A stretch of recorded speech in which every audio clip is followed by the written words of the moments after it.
बजरंग दल को अब बिहार में बैन किया जा सकता है। नमस्कार, मैं प्रिंस कुमार सिंह और आप देख रहे हैं पॉजिटिव इंडिया। दरअसल आपको बताते चले कि बिहार में अब बजरंग दल को बैन करने की मांग सत्ताधारी पार्टी के सांसद ने उठाई है।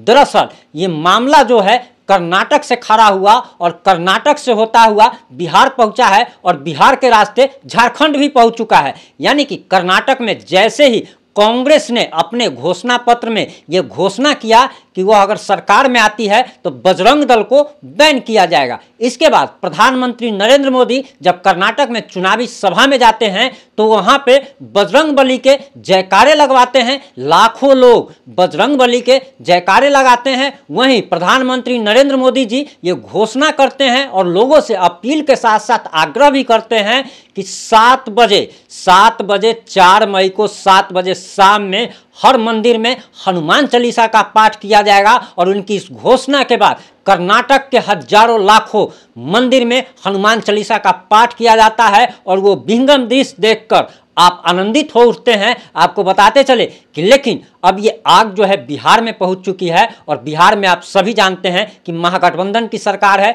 नीतीश कुमार की पार्टी जदयू और राजद मिलकर अभी सरकार चला रहे हैं। हालांकि ये लोग घोषणा करते हैं कि 6 दल मिलकर सरकार चला रहे हैं, लेकिन जो बड़े दल हैं वो जदयू और राजद है। लेकिन जदयू जो सत्ताधारी पार्टी है और जिस पार्टी के मुख्यमंत्री हैं नीतीश कुमार, उसी पार्टी के सांसद हैं कौशलेंद्र कुमार ने यह घोषणा की है कि अब बिहार में बजरंग दल को भी अब बैन किया जा सकता है। और उन्होंने ये मांग नीतीश कुमार से की है। और सत्ताधारी पार्टी का सांसद अगर ये बात बोल रहा है तो इसका मतलब आप समझ सकते हैं कि दरअसल यह सरकार की आवाज़ है, क्योंकि सत्ताधारी पार्टी का सांसद ऐसे ही कुछ नहीं बोल सकता है। कहीं ना कहीं इससे सरकार की मंशा साफ झलकती है कि बिहार की सरकार जो है, वर्तमान सरकार जो है, वो हिंदू विरोधी है। और हिंदू विरोधी इसको इसलिए भी कहा जा रहा है क्योंकि बागेश्वर धाम बाबा वाले धीरेन्द्र शास्त्री जो बिहार आ रहे हैं तो उनके आने को लेकर काफ़ी विरोध कर रही है। और जदयू समेत राजद के अनेकों नेता, मंत्री, विधायक, सांसद इसका खुलकर विरोध करना शुरू कर चुके हैं। यहां तक कि बागेश्वर धाम सरकार को खुलेआम धमकी दी जा रही है। वहीं आपको बताते चले कि बिहार में बजरंग दल को बैन करने की जो मांग की गई है, आपको ये जानकारी दे दे कि दरअसल कोई भी राज्य सरकार ऐसे किसी राष्ट्रवादी संगठन पर बैन नहीं कर सकती है। बैन करने का अधिकार ही नहीं होता है। अगर जबरदस्ती कर दे तो उसको केंद्र सरकार हटा सकती है। लेकिन आपको यह भी बताते चले कि जैसे ही सत्ताधारी पार्टी के सांसद का यह बयान आता है, भाजपा के वर्तमान विधायक हरिभूषण ठाकुर बचौल आग बबूला हो जाते हैं और सरकार को चैलेंज दे देते हैं कि बजरंग दल को अगर बैन किया गया तो जनता जो है सरकार को बैन कर देगी। और सरकार को बैन करने का मतलब उनका कहना यह था कि आने वाले लोकसभा चुनाव में 2024 का लोकसभा चुनाव और 2025 के विधानसभा चुनाव में जनता मजा खाएगी। आपको बताते चले कि राज्य सरकार को कल तगड़ा झटका लगा है और तगड़ा झटका जो लगा है वो पटना हाईकोर्ट की तरफ से लगा है। राज्य सरकार बिहारियों को एक जातियों में बांटने की जो साजिश रच रही थी, अब वो साजिश नाकाम हो चुकी है। लगभग 200 से ज्यादा जातियों का कोड जारी कर दिया गया था। हंसी आती है इस बात पर कि किन्नर को भी एक जाति बना दिया गया, भूमिहार को 4 भागों में विभक्त कर दिया गया, लाला को 2 भागों में विभक्त कर दिया गया। और जितने भी मतलब कहा जा सकता है कि बिहारियों को जाति में बांटने की जो साजिश थी वो नाकाम हो चुकी है। और जब ये साजिश नाकाम हुई है तब मुस्लिम तुष्टीकरण के लिए और मुस्लिमों को खुश करने के लिए बिहार सरकार की तरफ से ये जो बयान जो आया है, सरकार की तरफ से इसको बयान कह सकते हैं, क्योंकि सत्ताधारी पार्टी के सांसद हैं। और सांसद का अगर मेंटलिटी है तो आप सोच सकते हैं कि एक सांसद कोई छोटा मोटा चीज़ नहीं है। एक सांसद लोकसभा में बैठता है, उस लोकसभा में जहां पे कानून बनाया जाता है, और जो कानून बनाने वाले लोग हैं उनकी मानसिकता क्या है ये आप सुन करके आपको लग रहा होगा कि इनकी मानसिकता जो है वो जहर भरी है और लोगों में जातीय उन्माद और धार्मिक जो उन्माद जो होता है, द्वेष जो होता है, वो फैलाने की कोशिश कर रहे हैं। और ये कोशिश इसीलिए जारी है क्योंकि पिछले विधानसभा चुनाव में बिहार में असुद्दीन ओवैसी आता है और 5 सीट जीत कर चला जाता है। वहीं राजद और जदयू को मुसलमान वोट नहीं मिल पाते हैं, और वो इसलिए नहीं मिल पाते हैं क्योंकि मुस्लिमों का इन्होंने बहुत कुछ कहा।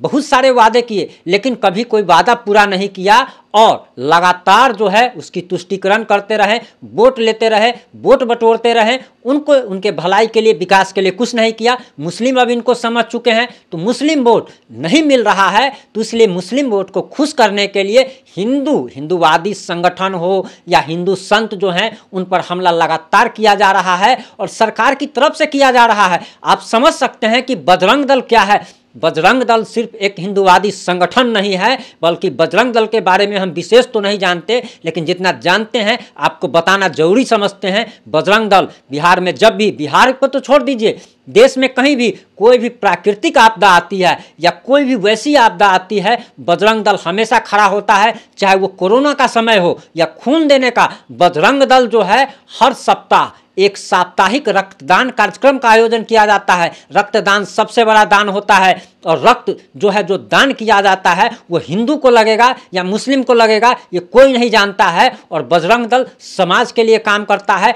बजरंग दल जो है वो देश का बल कहा जाता है, लेकिन उसी बजरंग दल को, आरएसएस को ये लोग टारगेट कर रहे हैं, और टारगेट करने का सिर्फ और सिर्फ एक ही कारण है कि मुस्लिम वोट को खुश करना। लेकिन मुस्लिम भाई, जितने भी मुस्लिम भाई बहन हैं, सभी लोग इनकी सच्चाई जान चुके हैं कि राजद हो या जदयू सिर्फ इनके वोट लेना जानती है। नरेंद्र मोदी जी ने कहा था कि एक हाथ में मुस्लिम के कुरान रहना चाहिए तो एक हाथ में कंप्यूटर रहना चाहिए, और ये सपना जो मुस्लिमों का साकार करेगा, मुस्लिमों को उन्हीं को वोट करना चाहिए, ना कि सिर्फ जो है टोपी लगा करके, आप हैं हिंदू लेकिन टोपी लगा करके और रोज़ा नमाज में चले जाते हैं, तो क्या आप समझते हैं, लेकिन उसकी भलाई के लिए कुछ नहीं करते हैं। आपको मैं शॉर्टकट में एक लाइन में उदाहरण देकर के समझाना चाहूँगा देसी भाषा में, कि मान लीजिए कि कोई आपको भैया भैया कहता है या पप्पे कह देता है, मान लीजिए कोई आपको अब्बा ही कह रहा है, लेकिन अगर वो आपके लिए, अगर आपको कोई दिक्कत है, परेशानी है या आपको कोई काम कराना है,